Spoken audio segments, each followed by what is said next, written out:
हरे कृष्णा। तो स्वागत है कृष्ण पुस्तक के आज के सत्र में।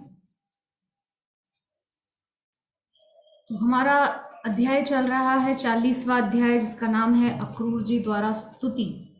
तो अक्रूर जी भगवान के उस ऐश्वर्य को देख करके चकित हैं, उस अद्भुत ऐश्वर्य को देख करके। सभी देवी देवता, 33 करोड़ देवी देवता खड़े हैं और भगवान की सुंदर स्तुति वहां पर कर रहे हैं। अक्रूर जी ने जब वो दृश्य देखा तो वे स्तुति करने लगे हैं। उसी स्तुति के कुछ अंशों पर हम चर्चा पिछले 2-3 दिन से कर रहे हैं, है ना।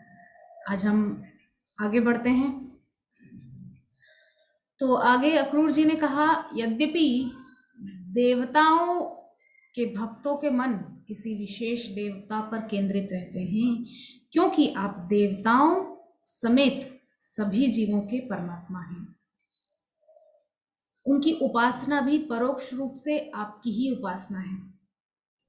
तो अक्रूर जी यहाँ पर कह रहे हैं कि जो देवी देवताओं के जो भक्त होते हैं, उनका मन किसी एक विशिष्ट देवी देवता पर जो है केंद्रित हो जाता है, स्थिर हो जाता है। मान लीजिए मेरे अपने ही परिवार में मेरी बहन के जो पति हैं, मेरे जीजा जी, वो देवी के उपासक हैं। लेकिन माँ दुर्गा की उपासना वो आज से नहीं, मतलब लगभग बचपन से करते आ रहे हैं। गुरु भी हैं उनके,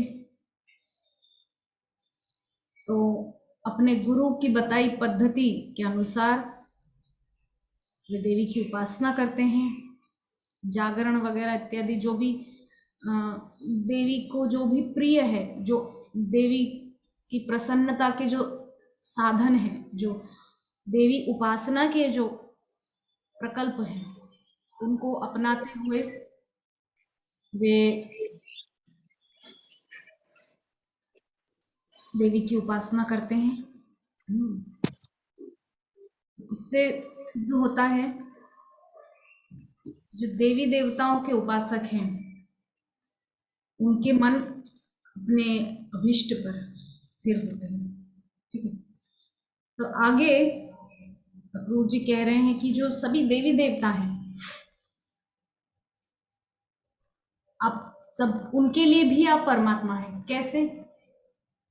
क्योंकि भगवत गीता में भगवान कह रहे हैं कि हे अर्जुन, मैं सभी के भीतर परमात्मा रूप से विद्यमान हूं। तो देवी देवता भी वैसे ही हैं, लेकिन हमसे वे थोड़ा उन्नत स्तर के हैं। मान लीजिए मैं 10वीं कक्षा में पढ़ाई कर रही हूँ और एक व्यक्ति या मेरी बड़ी बहन, वो इस समय ग्रेजुएशन, अपना जो अपनी स्नातक की पढ़ाई है, वो अपनी स्नातक की पढ़ाई कर रही है।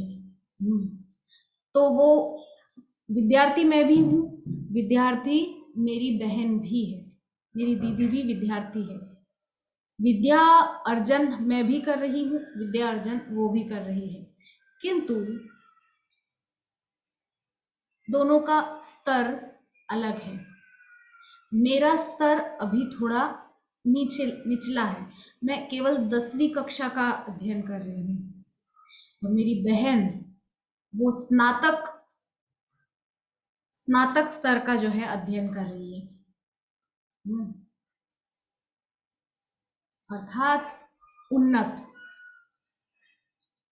लेकिन विद्यार्थी दोनों हैं। उसी प्रकार से परमात्मा का अंश यानी कि आत्मा हम भी हैं, देवी देवता भी हैं। इस पर हम पहले भी बहुत बार चर्चा कर चुके हैं कि भगवान श्री विराट के ही श्री अंगों से सभी देवी देवताओं का इंद्रियां और इंद्रियों के जो अधिदेव हैं, अधिष्ठात्री देवी देवता जो हैं क्रमशः, वो भगवान विराट के ही श्रीअंग से प्रकट हुए हैं। तो जो समझने वाली बात हमारे लिए है वो ये है कि परमात्मा का अंश यानी कि आत्मा हम भी हैं, परमात्मा का अंश यानी कि आत्मा देवी देवता भी हैं, लेकिन हम थोड़ा निचले स्तर के हैं और वे सभी उन्नत स्तर के हैं। इसी प्रकार से परमात्मा हमारे लिए भी है और परमात्मा उनके लिए भी है।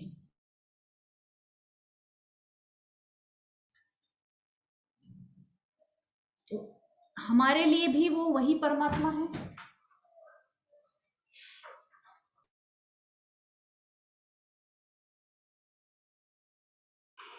हमारे लिए भी वे वही परमात्मा है और देवी देवताओं के लिए भी वे वही परमात्मा है, अंतर नहीं है ना।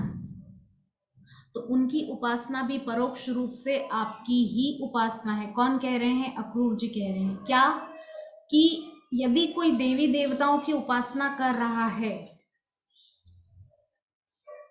उस व्यक्ति को लग रहा है कि वो देवी देवता की उपासना कर रहा है, लेकिन वो इनडायरेक्टली आपकी ही उपासना चल रही है, आपकी ही पूजा आराधना वो कर रहा है, आपके लिए ही वो कर रहा है। तो समझने वाली बात जो हमारे लिए है वो ये है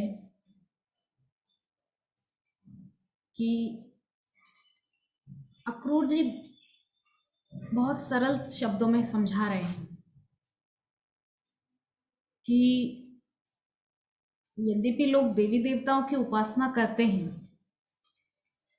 किंतु वे जानते नहीं हैं कि जो भी वे कर रहे हैं वो अप्रत्यक्ष रूप से, परोक्ष रूप से कृष्ण की ही उपासना है, कृष्ण की ही उपासना चल रही है।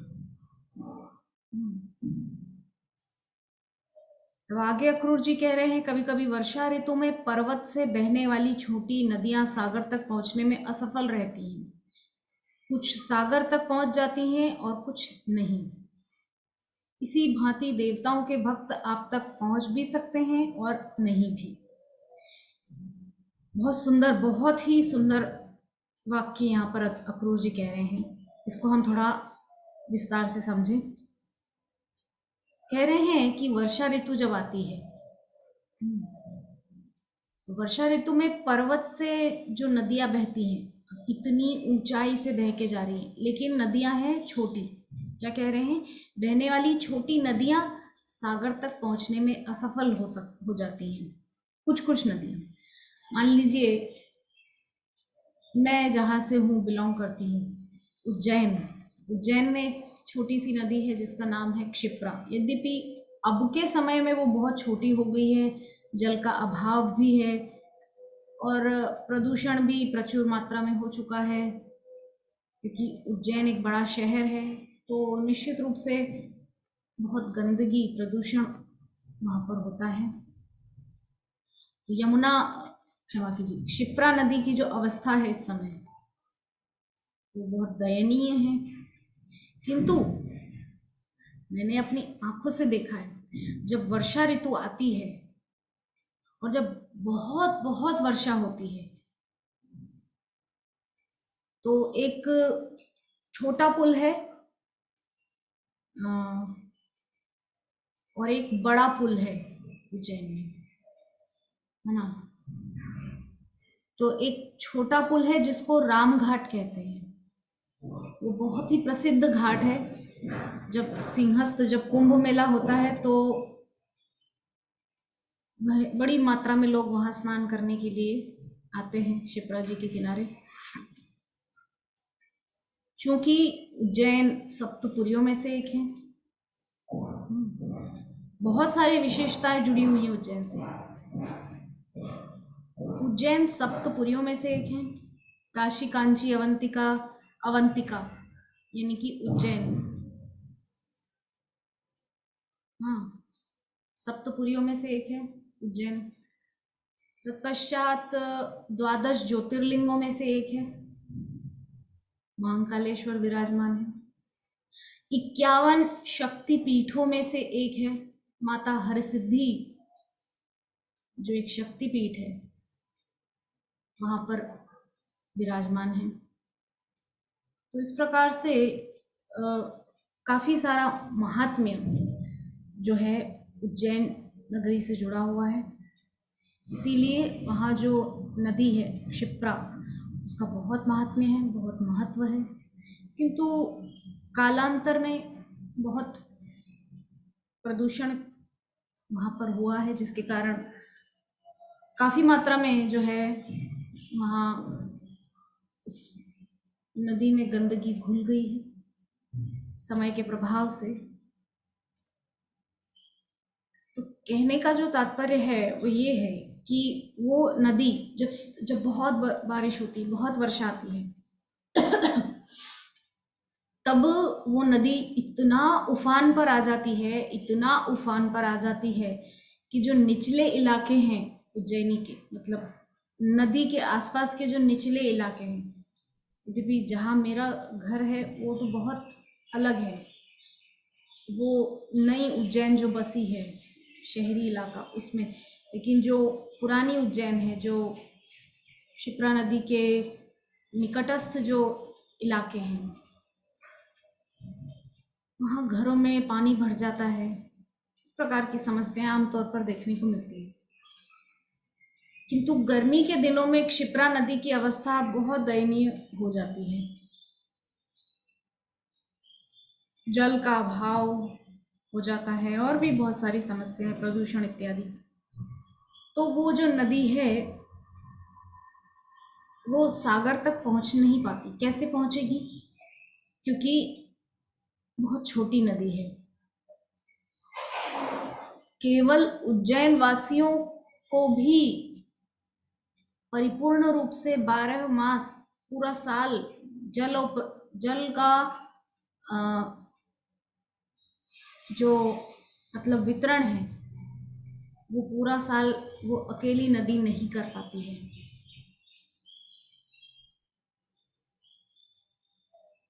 क्षिप्रा नदी उज्जैन नगरी के लोगों का भी जो है जल आपूर्ति नहीं कर पाती है।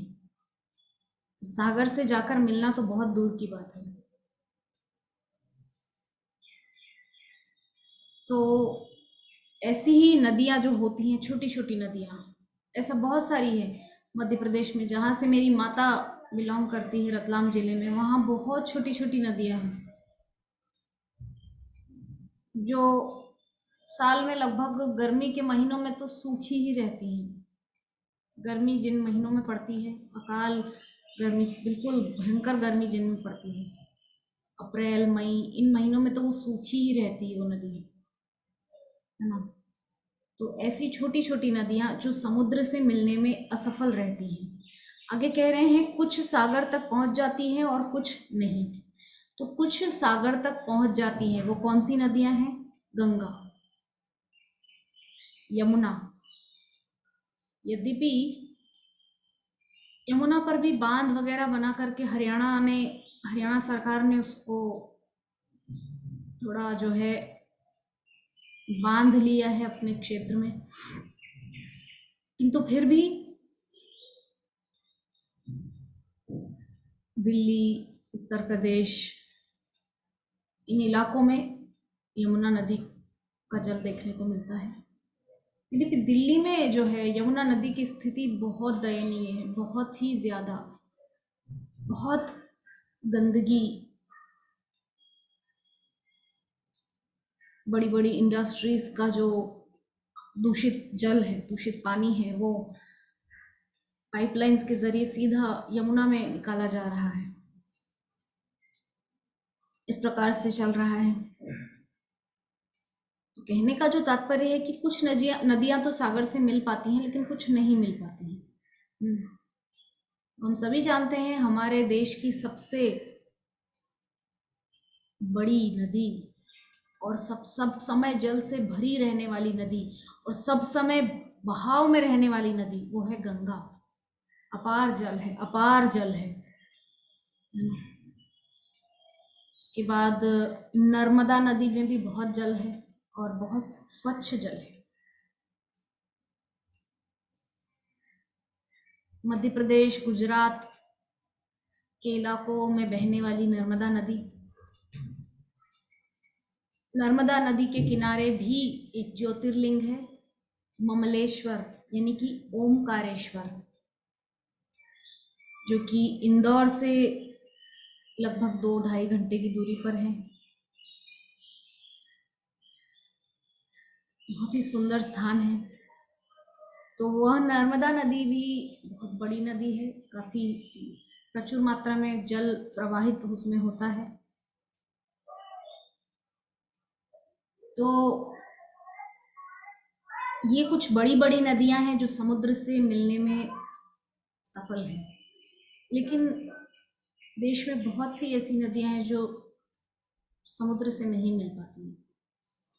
तब आगे अक्रूर जी क्या कह रहे हैं कि इसी भांति देवताओं के भक्त आप तक पहुंच भी सकते हैं और नहीं भी, इसकी कोई निश्चितता नहीं है। कैसे? देवताओं के भक्त आप तक पहुंच भी सकते हैं और नहीं भी। कैसे? मान लीजिए मेरे ही घर का मैं उदाहरण देती हूँ। हमारे घर में हम सब शिव जी के भक्त हुआ करते थे, और मेरा निजी अनुभव है, मैं अपना निजी अनुभव आप सबको बता रही हूँ कि अपनी माँ से मैंने सीखा है कि सुबह सुबह जब स्नान वगैरह कर रहे होते हैं, स्नान करने के उपरांत वगैरह, उस समय वो जो सुबह सुबह का समय होता है, जल्दी जल्दी में स्कूल जाने की जल्दी में शिव चालीसा और रुद्राष्टकम का पाठ करने का जो नियम मुझे अपनी माँ से मिला था, ये पाठ मैंने करना शुरू किया था। तो मैं सत्य कह रही हूँ, बिल्कुल सत्य, कि शिवजी की कृपा से आज जीवन में कृष्ण है।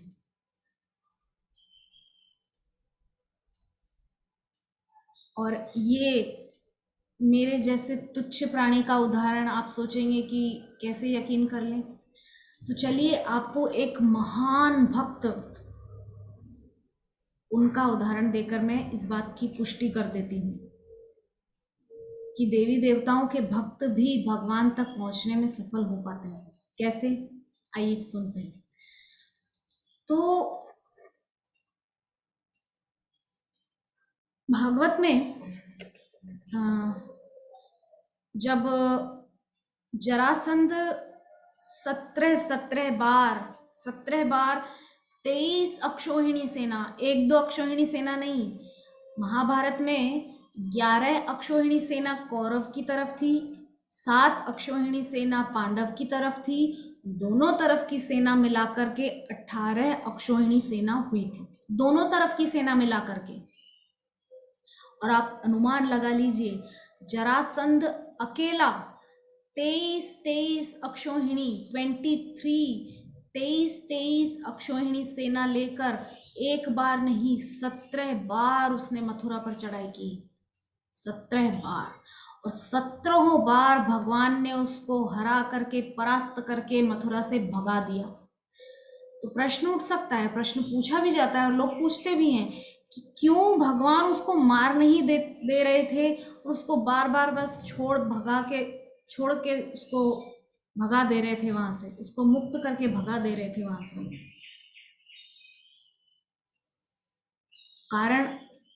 कारण ये कि जब भगवान ने देखा कि ये हर बार बड़ी बड़ी सेना इकट्ठी करके लाता है, 23 अक्षौहिणी सेना, भागवतम में बहुत विस्तार से वर्णन है कि एक अक्षौहिणी सेना में क्या क्या होता है। बहुत सारे हाथी पे सवार सैनिक होते हैं, बहुत सारे घोड़े पे सवार सैनिक होते हैं, बहुत सारे रथी होते हैं, बहुत सारे महारथी होते हैं, बहुत सारे पैदल सैनिक होते हैं। तब जाकर के एक अक्षौहिणी बनती है, और ऐसी 23 अक्षौहिणी सेना लेकर के बार बार चढ़ाई करता था मथुरा पे। तो भगवान ने देखा कि ये है बहुत दुष्ट, लेकिन हमारे फायदे का काम कर रहा है, मतलब बलराम जी से जो है मशविरा परामर्श सभी यदुवंशियों से भगवान कर रहे थे। तो सब बोले कि क्यों मार नहीं दे रहे हो इनको, छोड़ क्यों देते हो बार बार इस जरासंध को। तो भगवान ने कहा कि आप थोड़ा विचार तो कीजिए कि ये बड़ा दुष्ट राक्षस है, लेकिन ये पृथ्वी के अलग अलग स्थानों से अलग अलग कोनों से ढूंढ ढूंढ के दुष्टों को ले लेकर सेना बनाकर ला रहा है। हमको जा जा के लोगों को मारना नहीं पड़ रहा है ना, दुष्टों को। पृथ्वी का पाप हरण करने के लिए तो भगवान आए थे ना, भूभार हरण करने के लिए। भगवान का एक नाम है भूवि भार हरण। इस भूमि का भार हरण करने के लिए भगवान आते हैं। तो पृथ्वी का भार, भगवान कह रहे हैं कि मेरा उद्देश्य क्या है, पृथ्वी को इन दुष्ट राजाओं से, इन पतित आत्माओं से मुक्त करवाना। तो मुझे जा जाके किसी को मारना तो नहीं पड़ रहा है, ये अकेला ही सबको इकट्ठा कर करके लाया जा रहा है और हमारा काम आसान हो रहा है। एक ही जगह पे हमको सारे दुष्ट मिल जा रहे हैं मारने के लिए।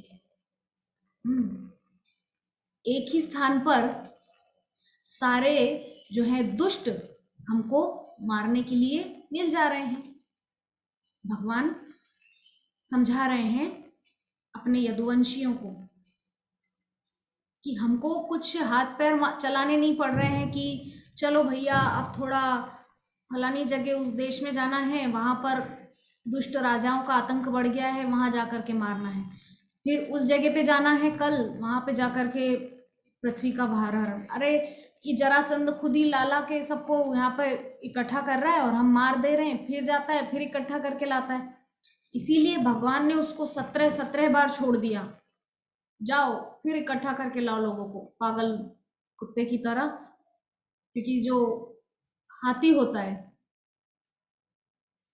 वो अपनी चाल, मदमस्त चाल चलता है, लेकिन कुत्ता, एक कुत्ता भौंकता है तो उसके साथ साथ 10 कुत्ते और भौंकने के लिए साथ में उसका साथ देने के लिए आ जाते हैं। तो भगवान यही सोच रहे हैं कि जरासंध पागल कुत्ता है, अपने साथ भौंकने के लिए और 10-20 को इकट्ठा कर करके लाता रहेगा और हमारा काम यहाँ घर बैठे आसान हो जाएगा। तो हम बात कर रहे थे कि देवी देवताओं के भक्त भी भगवान तक पहुंच सकते हैं, पहुंच भी सकते हैं, नहीं भी पहुंच सकते, इसमें कोई निश्चितता नहीं है। तो उसका उदाहरण हम दे रहे थे। तो जरासंध जो इस प्रकार से सेना लेकर आता था, तो 17 बार तो भगवान ने उसको परास्त करके भगा दिया। लेकिन 18वीं बार क्या हुआ कि जरासंध ने ब्राह्मणों को बुलाया। ब्राह्मणों को बुला करके उसने उन ब्राह्मणों से कहा कि ऐसा यज्ञ तुम लोग करो कि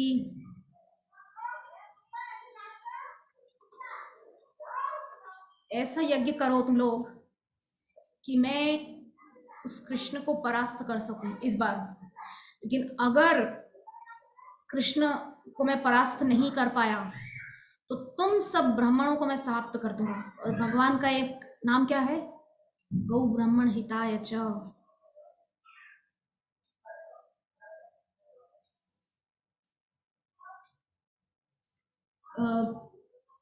विष्णु सहस्त्र नाम जो है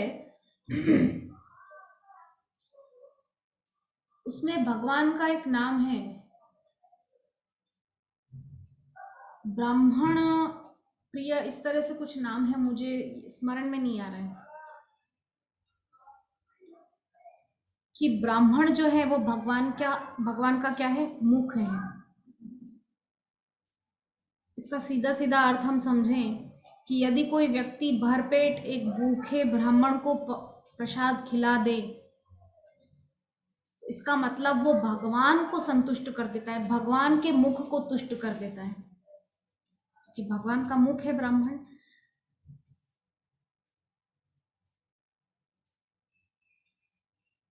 तो ऐसे भगवान श्री कृष्ण ब्राह्मण की हत्या होते कैसे देखते, इसलिए जरासंध ने जो उन लोगों को धमकी दी थी कि अगर इस बार कृष्ण परास्त नहीं हुआ तो मैं तुम सबको मार डालूंगा, उन ब्राह्मणों से कहा ऐसा यज्ञ हवन करो मेरे लिए कि मैं उस कृष्ण को परास्त कर सकूं, अगर परास्त नहीं हुआ तो मैं तुमको मारूंगा। तो उन ब्राह्मणों के प्राणों की रक्षा करने के हित से भगवान मथुरा से अपने सारे मथुरा वासियों को लेकर के पलायन कर गए। कहाँ? द्वारिकापुरी, यानी कि पश्चिम दिशा की ओर। उत्तर पूर्व से भागे हैं पश्चिम की ओर। उत्तर प्रदेश में है वृंदावन, है ना, और उत्तर पूर्वी इलाका है वो।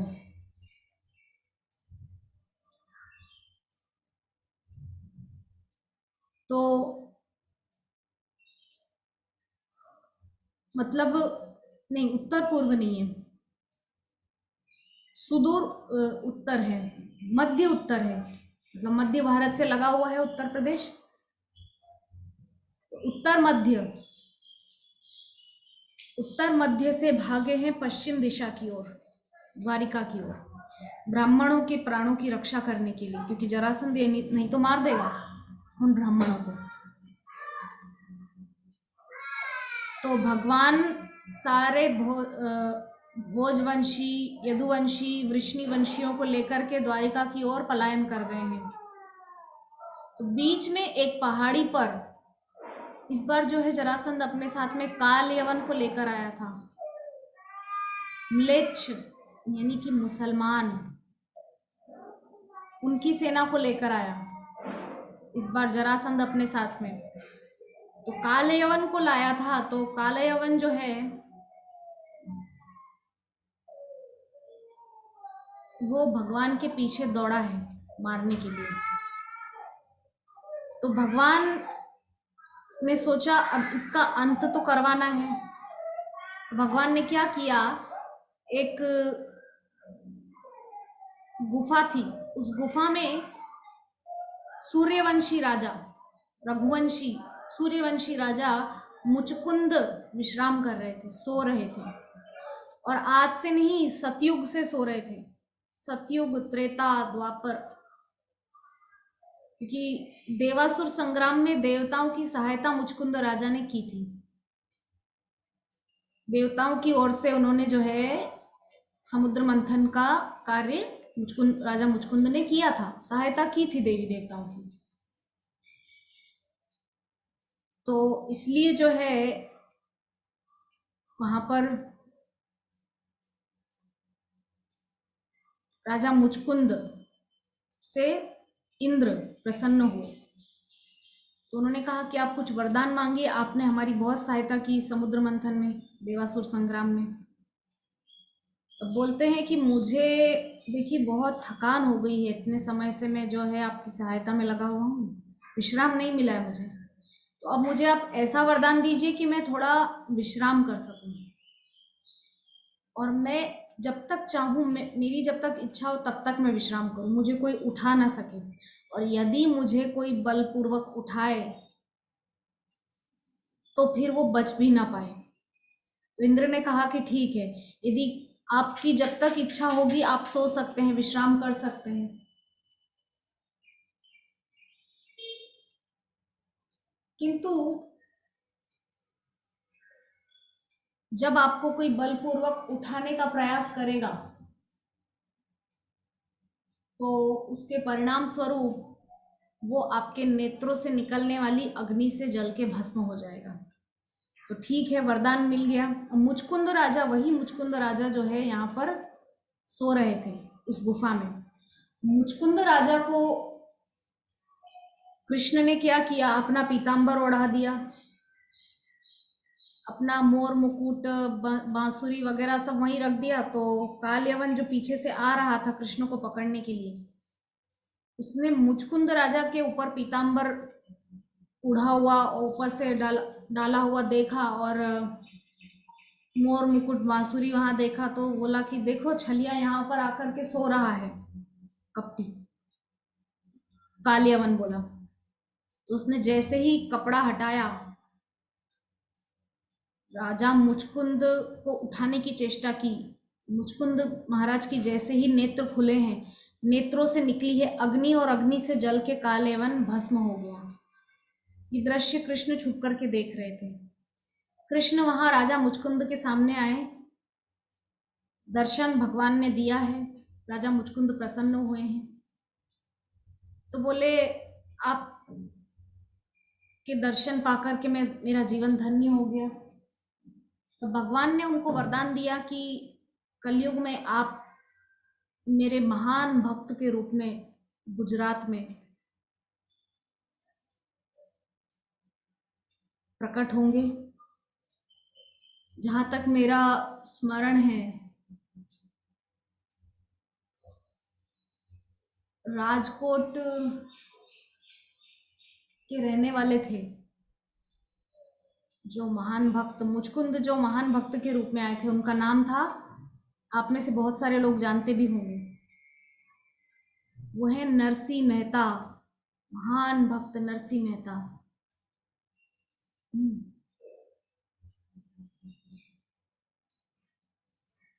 तो नरसिंह मेहता जी जो हैं, वही राजा मुचकुंद नरसिंह मेहता के रूप में कलयुग में भगवान के भक्त के रूप में प्रकट हुए। ठीक है। तो अब यहाँ पे नरसिंह मेहता जो हैं, वो बचपन से कुछ बोलते नहीं थे, छोटे से बिल्कुल बोलते ही नहीं थे, उनका मुख में वाणी नहीं थी। उनकी दादी जो है उनको ले जाती थी सत्संग में, संतों के पास, कि कुछ बोलता नहीं वगैरह। तो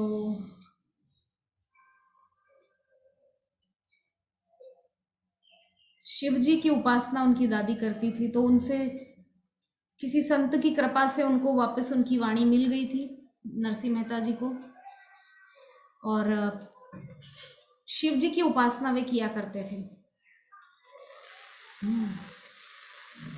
तो एक दिन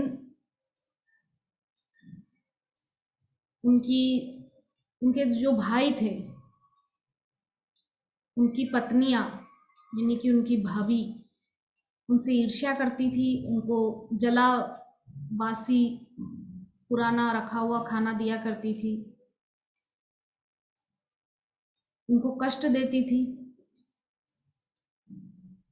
दादी भी शरीर छोड़कर चली गई, अब कोई भी प्रेम करने वाला नहीं, माता पिता बचपन में ही गुजर गए थे, जन्म के पश्चात ही। केवल बड़े भाई और उनकी पत्नियां थी जो कि उनको बहुत कष्ट दिया करती थी। तो नरसिंह मेहता जी एक दिन घर से भाग गए, क्योंकि भाभी ने परोसी जली हुई सूखी सड़ी सी रोटी, सूखी रोटी बस और पानी। नरसिंह मेहता जी को बहुत दुख हुआ, वो घर छोड़कर भाग गए और वन में जाकर के एक शिवलिंग से लिपट कर खूब रोए, खूब रोए। 7 दिन तक उस शिवलिंग से लिपट करके रोते रहे।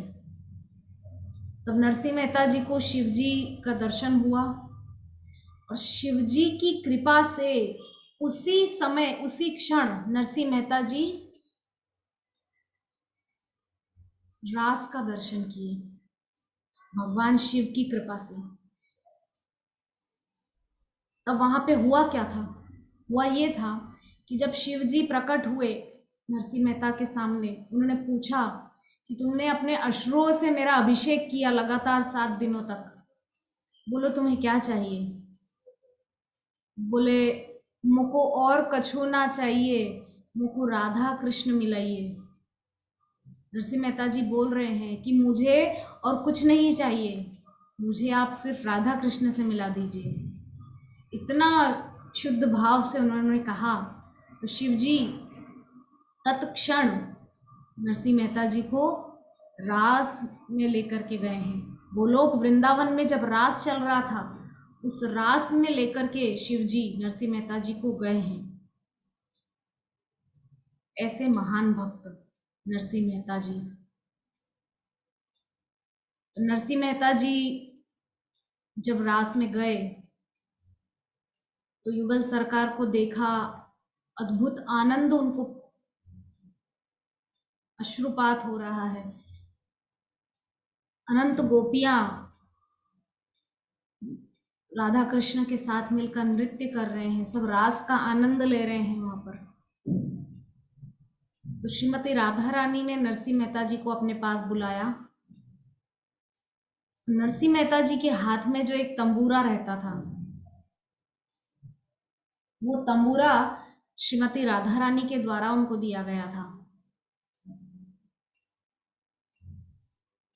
तो राधा रानी ने जब उनको तंबूरा दिया, साथ में कृष्ण ने उनको कहा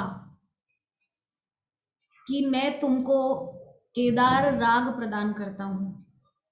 राग केदारा, राग केदार, बोले ये राग केदार को जब जब तुम गाओगे, मैं किसी भी कार्य में व्यस्त रहूं, मैं उसी समय तुम्हारे सामने उपस्थित होऊंगा, ये मैं वचन देता हूं। भगवान वचन दिए नरसिंह मेहता जी को कि ये राग केदार जब भी तुम अपने कंठ से गाओगे नरसिंह, मैं अवश्य तुम्हारे सामने प्रकट होऊंगा। भगवान ने वचन दिया है नरसिंह मेहता जी को। नरसिंह मेहता जी हंसते नाचते कूदते गाते चले आ रहे हैं घर की ओर, और भगवान ने न सिर्फ दर्शन दिया, रास का दर्शन कराया, न सिर्फ राग केदार और वो तंबूरा दिया, साथ ही साथ भगवान ने नरसिंह मेहता जी को 12 पीढ़ियां बैठ करके खाएं, बिना कुछ परिश्रम किए खाएं, इतना धन भगवान ने नरसिंह मेहता जी को दे दिया था। सोचिए, भगवान ने नरसिंह मेहता को कितना धन दिया। 12 पीढ़ियां बैठ करके बिना परिश्रम के खा सकें, इतना धन नरसिंह मेहता जी को भगवान ने उस समय वहां दिया था। नरसिंह मेहता जी अपनी पत्नी बच्चों सहित अलग घर में रहने लगे। अब वो दादा अपने बड़े भाई और भाभी का घर छोड़ दिया था, क्योंकि वो तो बहुत कष्ट देते थे। लेकिन अब जब धन आ गया तो वो लोग भी पीछे पीछे दुम हिलाने लगे, अक्सर घर आ जाया करते मिलने के लिए। तो नरसिंह मेहता जी किस प्रकार के भक्त हैं, थोड़ा हम इस पे चर्चा करें। नरसिंह मेहता जी को भगवान ने कितना धन दिया था। 12 पीढ़ी बैठ करके बिना परिश्रम के खा सकें, इतना अपार धन भगवान ने नरसिंह मेहता जी को दिया था।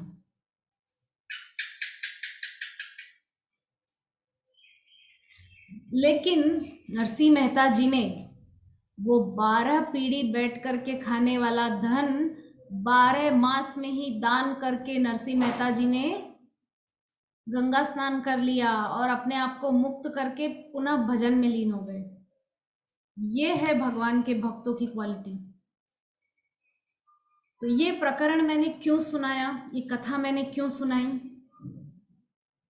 क्योंकि यहाँ पर अक्रूर जी कह रहे हैं कि देवताओं के भक्त आप तक पहुंच भी सकते हैं और नहीं भी, इसकी कोई निश्चितता नहीं है।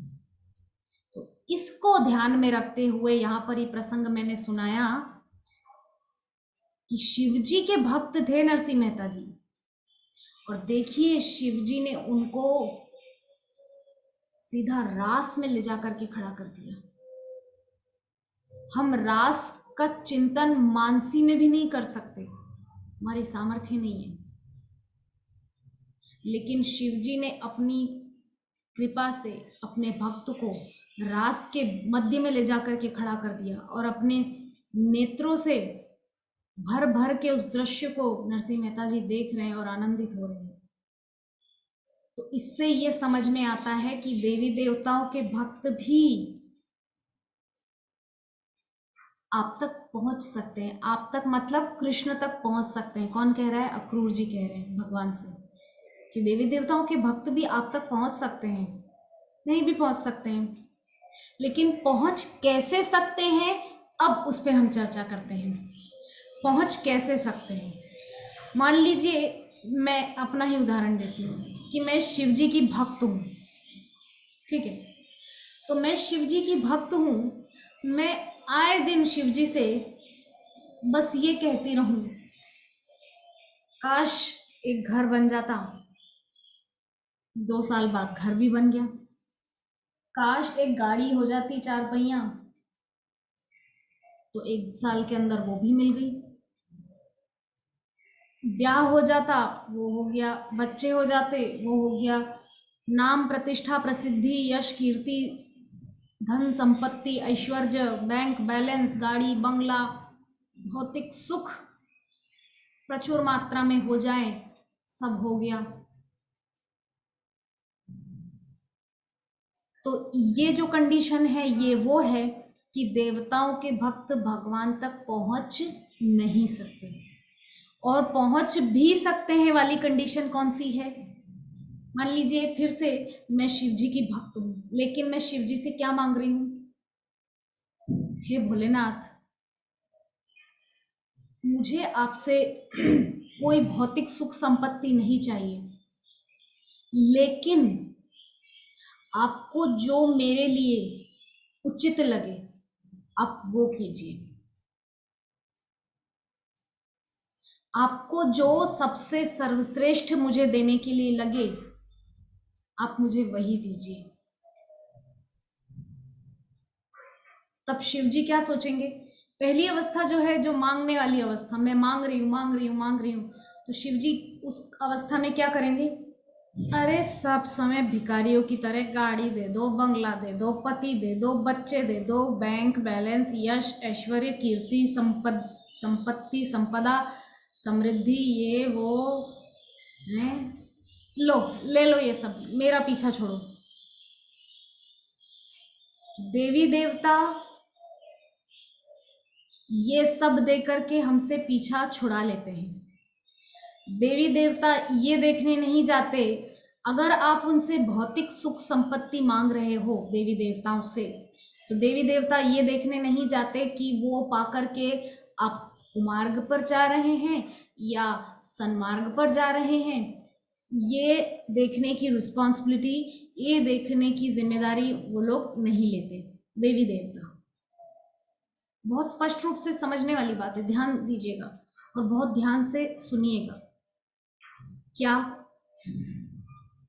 मान लीजिए मैं अपना ही उदाहरण दे रही थी ना कि मैं शिव जी से ये मांग रही हूँ वो मांग रही हूँ, तो शिव जी मुझे दे देंगे सब और पीछा छुड़ा लेंगे, लेकिन शिव जी देखने नहीं आएंगे कि धन पा करके, ऐश्वर्य पा करके, नाम शोहरत पा करके मैं कुमार्ग पर जा रही हूँ या सन्मार्ग पर जा रही हूँ। ठीक है, क्योंकि मैंने शिव जी से भौतिक भौतिक भौतिक संपत्ति मांगी।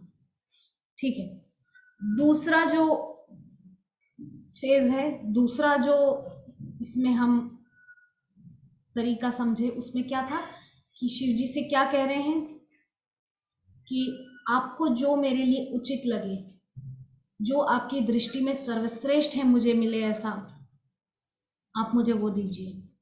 तब शिव जी सोचेंगे कि मेरी दृष्टि में तो सर्वश्रेष्ठ कृष्ण भक्ति है, तो ठीक है, मैं इस जीव को कृष्ण भक्ति ही दे देता हूं, क्योंकि मेरी दृष्टि में इससे ऊपर तो कुछ है ही नहीं। अगर इससे ऊपर मेरे लिए कुछ होता तो मैं खुद क्या एक बड़े बंगले में नहीं रहता? मैं क्यों ऐसे एक पेड़ की छांव में बर्फ की पहाड़ियों के बीच में पड़ा हुआ हूँ? क्योंकि मैं जानता हूँ वो सब सर्वश्रेष्ठ नहीं है, सर्वश्रेष्ठ कृष्ण भक्ति है। और जब मेरी नजरों में जो सर्वश्रेष्ठ है, तो मैं अपने भक्त को भी सर्वश्रेष्ठ ही दूंगा, क्योंकि वो क्या मांग रही है कि जो आपकी दृष्टि में सर्वश्रेष्ठ हो वो मुझे आप प्रदान कीजिए। तब यहां क्या होगा? यहां शिवजी कृष्ण की भक्ति प्रदान करेंगे, जैसा मेरे जीवन में हुआ। ठीक है,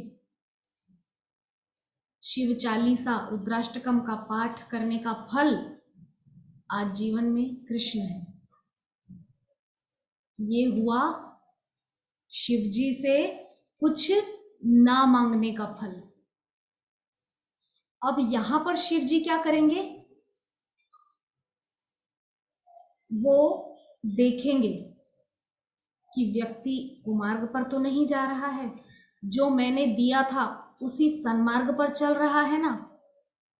तो वो अलग अलग वैष्णवों के रूप में आकर हमको समय समय पर गाइडेंस देंगे। देखिए, बहुत समझने वाली, बहुत गूढ़ तत्व है। दो विचारधाराएं हैं। कैसे? एक विचारधारा में हम देवी देवताओं से मांग रहे हैं संसार के भौतिक सुख, वो दे करके अपना पीछा छुड़ा ले रहे हैं और फिर नहीं देख रहे हैं कि आप किस मार्ग पर चले जा रहे हैं, आपका उत्थान हो रहा है या पतन हो रहा है, ये नहीं देख रहे हैं। दूसरा दृष्टिकोण है, दूसरा नजरिया ये है कि देवी देवताओं की उपासना की जा रही है, लेकिन देवी देवताओं से कुछ मांगा नहीं जा रहा है। देवी देवताओं से बस ये कहा जा रहा है कि आपकी दृष्टि में जो सर्वश्रेष्ठ है हमको वो प्रदान कीजिए।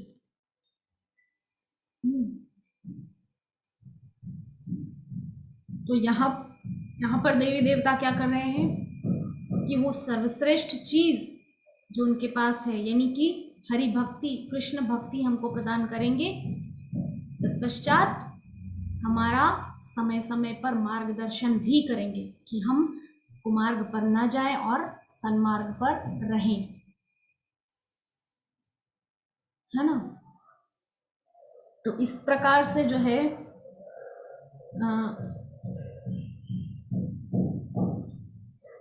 हम समझ गए अक्रूर जी जो कहना चाह रहे हैं, उस सेंटेंस का अर्थ, जो गूढ़ अर्थ है, हम उसको समझ गए। क्या कह रहे हैं अक्रूर जी कि देवताओं के भक्त आप तक पहुंच भी सकते हैं और नहीं भी, इसमें कोई निश्चितता नहीं है, मतलब कुछ पॉसिबिलिटी नहीं है कि ऐसा हो ही या नहीं ही हो। आप तक पहुंच भी सकते हैं, नहीं भी पहुंच सकते हैं, दोनों चीजें हो सकती हैं। तो नरसिंह मेहता जी के प्रसंग से और मेरे अपने जीवन के उदाहरण से हम इस चीज को समझ गए कि शिवजी की उपासना भौतिक कामना को लेकर के की गई, तो वहां पर उन्होंने दे करके पीछा छुड़ा लिया और बाद में ध्यान नहीं दिया। लेकिन जब उनसे कुछ ना चाह करके उनकी उपासना की गई, तो उन्होंने सर्वश्रेष्ठ उपहार हमको दे दिया मानव जीवन का, वो है कृष्ण की भक्ति। और समय समय पर मार्गदर्शन करने के लिए शिव जी उपस्थित हैं।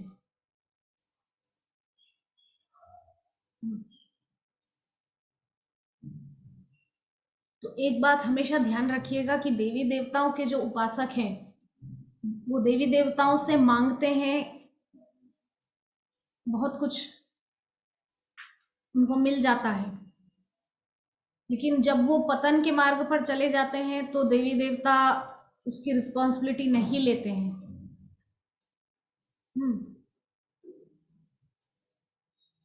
तो इसीलिए जो समझने वाली चीज है वो ये है कि स्वयं सभी देवी देवता भी जिसका आश्रय लिए हुए हैं, हम सब भी उसी आश्रय की ओर बढ़े तो अच्छा होगा, है ना। आगे कह रहे हैं कि उनकी सफलता उनकी उपासना की शक्ति पर निर्भर करती है। किनकी सफलता? जो देवी देवताओं के उपासक हैं वो सफल होंगे या नहीं, ये किस पे निर्भर करता है? उनकी उपासना की शक्ति। उपासना की शक्ति अर्थात वो निष्काम रूप से उपासना कर रहे हैं या सकाम रूप से। निष्काम है तो उनकी उपासना शुद्ध है, किंतु यदि उनके अंदर कामनाएं भरी हुई हैं तो उनकी उपासना में थोड़ा मल है। इसको कहते हैं मल भक्ति और अमल भक्ति।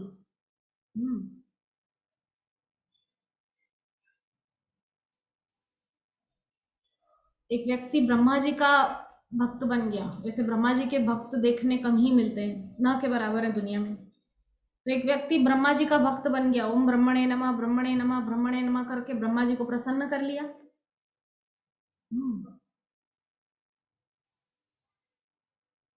तो ब्रह्मा जी प्रकट हो गए, प्रसन्न हो गए। ब्रह्मा जी ने कहा ठीक है, 3 वरदान मांगो, हम 3 वरदान देंगे। तो बड़ा चालाक व्यक्ति था, उसने कहा कि ब्रह्मा जी आप आ गए प्रसन्न होकर, बहुत सुंदर। तो अब एक काम कीजिए, सबसे पहले तो आप मुझे एक घर दे दीजिए। ठीक है, घर मिल गया। गाड़ी दे दीजिए, दूसरा वरदान भी हो गया। बोले तीसरा वरदान मांगो। बोले तीसरा वरदान में मैं आपसे चाहता हूं कि फिर जब मैं 3 वरदान मांगू तब आप आ जाना। ब्रह्मा जी बोले बड़ा विचित्र आदमी है, बात में मुझे फंसा लिया जाल में। फिर ब्रह्मा जी को याद किया, बोले अब तो गाड़ी बंगला भी है, पैसा भी है, धन धन दौलत भी है, तो पत्नी भी होना चाहिए। तो पहला वरदान मांग लिया, बोले पत्नी मिल जाए। दूसरा वरदान मांग लिया, बच्चे मिल जाएं। तीसरा वरदान बोले फिर जब मैं 3 वरदान मांगू फिर तब आप आ जाना, फिर तब आप तीनों वरदान मुझे देना, यही चाहता हूँ। ब्रह्मा जी बोले बाप रे, बड़ा चालाक है, जाल में फंसा लिया मुझे। बच्चा बड़ा हो गया, ब्याह देना है। ब्रह्मा जी प्रकट हुई है, ब्रह्मा जी आए बेचारे, बोले बोलो। बोले बेटा की शादी हो जाए, बेटी की शादी हो जाए। बोले तीसरा वरदान, और बोले फिर जब मैं 3 वरदान चाहूं फिर आप मुझे 3 वरदान दे दीजिएगा।